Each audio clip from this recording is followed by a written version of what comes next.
Hey guys, I'm Dory and I'm a women's health coach, and I would like to talk to you today about anxiety and burnout and all that's coming with that. Okay, I'm not a psychologist, I'm a women's health coach, as I said, but it's something really, really close to my heart because I've been struggling with it ever since I had kids. Um, and I know loads and loads of my clients do too. And therefore, I would like to give you 10 tips how to deal with it.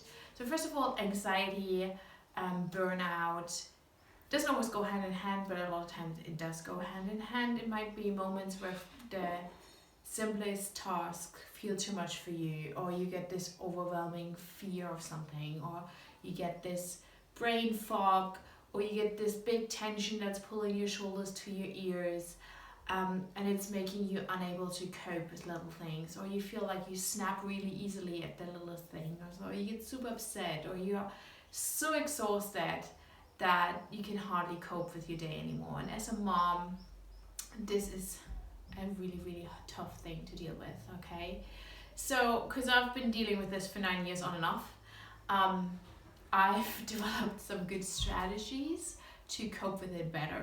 I'm not on top of it yet. I have times I'm totally fine, and then there are times where it just can come back. And it's really good. Like over the years, I noticed that I can feel better, that the episodes do get shorter.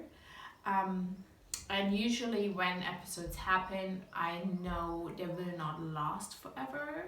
But still, being in those episodes can make you feel so overwhelmed, so scared. Um, that I think it's really good to have like some points where you be like, okay, I'm going to try this now. I'm going to try this and see if that helps me. So the first point I have is do seek professional help, okay? It's not a crime. It's not nothing that you have to be embarrassed about or you have to be ashamed about. It's go and seek help, okay? In a lot of cases, it helps already to just have counseling, to have someone to talk to regularly, because it just takes off the lid and lets out a lot of pressure, okay? The problem is with anxiety and fear and burnout is that we start spinning those things in our heads, and it's spinning and spinning and spinning, and it's getting so overwhelming that by the time we go and talk to someone, we'll take the lid off and so much tension can just go. And I've experienced it so many times of talking regularly to someone professional really, really helps. So at the beginning, it was always more often. And then as I got better, I could do it in longer episodes. And just knowing I will have that appointment again, I will have that person to talk to again, really, really helped me get through some really tough patches. Also, if really doesn't help, professionals can help you and get you some medicine, okay? Because a lot of times it has something to do with chemicals in your brain, and sometimes we just need a little bit more help to address those. And then medicine is really, really helpful. So if talking alone doesn't help you, then it's really helpful to have someone who can prescribe you some medicine, okay? So don't be afraid of that. It's really, really good to get help. The second one is really so important, and I know really hard for moms, is check your sleep schedule. See how much you sleep. Okay, it has such an enormous impact on your brain health, on your mental health, is how much you sleep. And I know, especially if you have a smaller child, it's really, really hard to get you regularly at least 7 hours of sleep in, or have really good sleep. But there's things you can do to improve your sleep. So switch your phone off at least 2 hours before you get, because the blue light to bed, the blue light from your phone or your iPad is really messing with your melatonin levels and the production of your melatonin. So that's really disturbing how restful you sleep. So switch your phone off and do not take it in your bedroom, okay? Put it somewhere else and leave it there overnight. You do not need your phone in bed. It's also less tempting to go on the phone at night if you can't sleep, if it's right next to your bed. So leave your phone somewhere else and it stays there overnight. You do not need it in your bedroom. The second thing is have a bedtime routine. Just like you do with your children to get them ready for bed. Do the same for you. Like every night, do the same thing. Like, switch your phone off, go make a nice tea, go to the bathroom, do your routine, whatever you do, and then go to bed, maybe read something, write a journal, do some breathing exercises, something that really helps you, prepares your body to be like, okay, it's bedtime now. And do that every night like you do with your children. It really helps your body to be prepared to sleep better. And we had another and regular bedtime. Third one, have a regular bedtime, okay? So we set our alarm always half an hour before our bedtime, so we know, okay, now we're not starting a new Netflix show after this alarm, or now we're starting to get ready, like clean up, leave our stuff, and go upstairs, get ready for bed. It's really helpful. Set an alarm on your phone to get you ready to go to bed when it's time. Okay, the third big point is talk to your friends.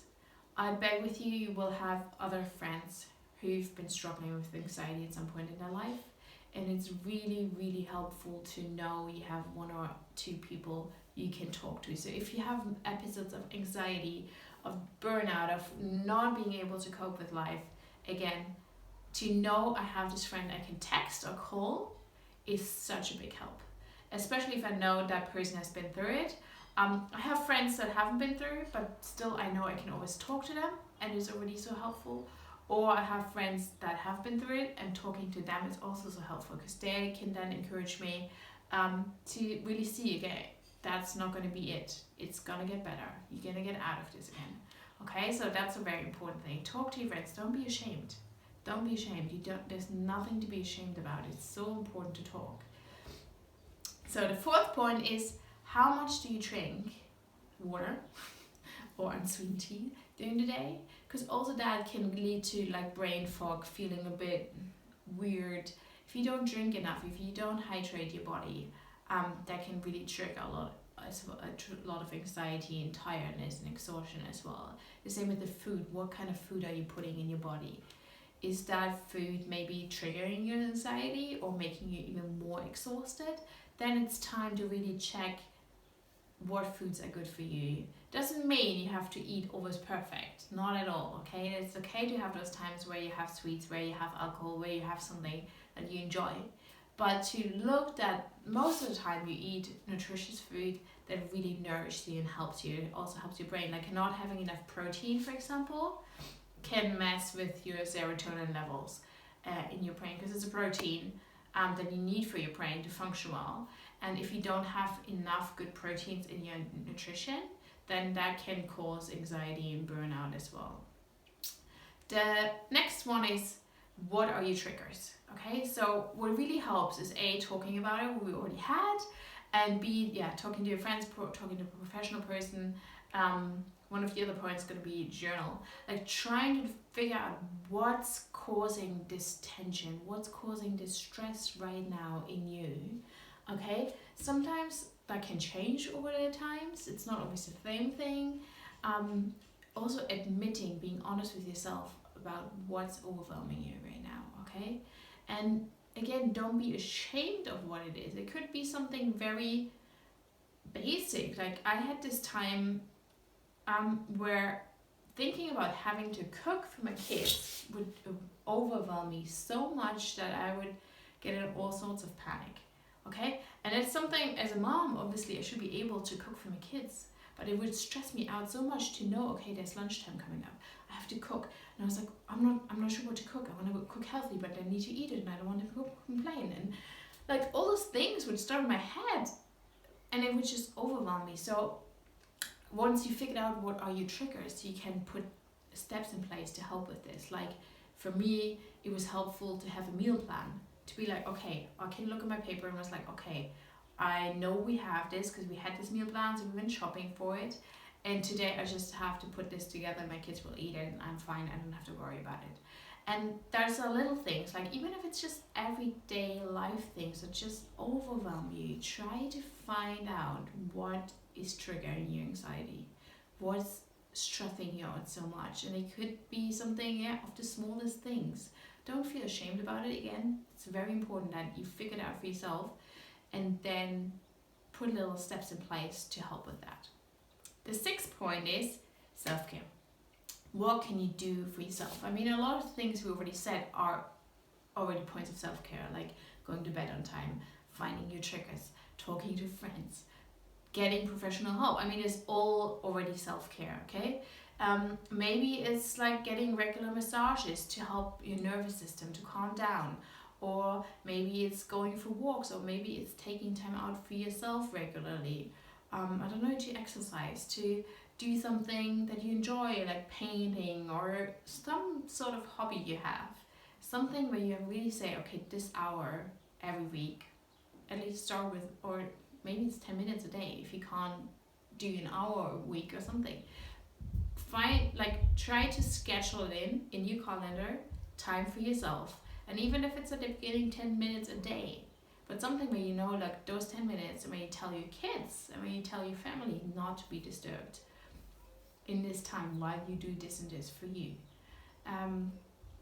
Then the next point is write a journal. Really helps. Again, the same principle as talking to someone is taking the lid off, letting the thoughts out so that don't pressure you, don't create even more pressure inside you. So take that lid off of that jar and let it out. Write it down, write your thoughts down, write down what's happening today. Why was this a bad day? Why was this a good day? And maybe it also helps you figure out what your triggers are, okay? Writing a journal. Then the 8th one is meditate, pray, do something that helps your spiritual well-being. And it's not just like some weird thing, but it's like our whole being is body and soul, so we have to take care of that part as well, okay? So find something that helps you to really nourish that.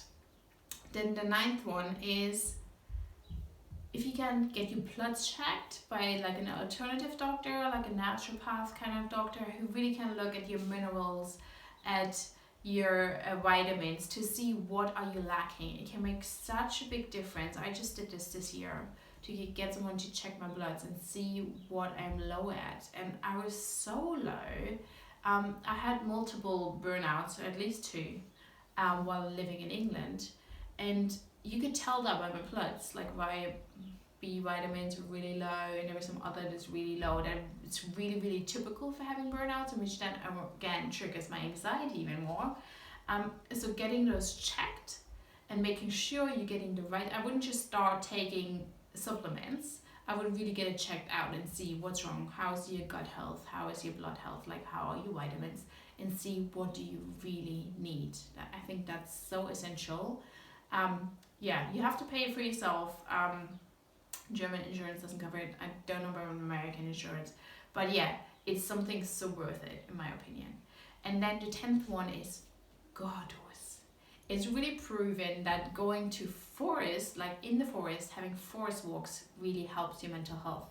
So if you can and you have a forest close by, go in the forest. But even if you have a park or somewhere, regular walks is so good for your mental health and your well-being. So try those 10 points, and I hope so much that I can help you a little bit with those. And yeah, if you have any more questions, comment below or message me. I would love to help or try to point you into the right direction where you can get help. Bye.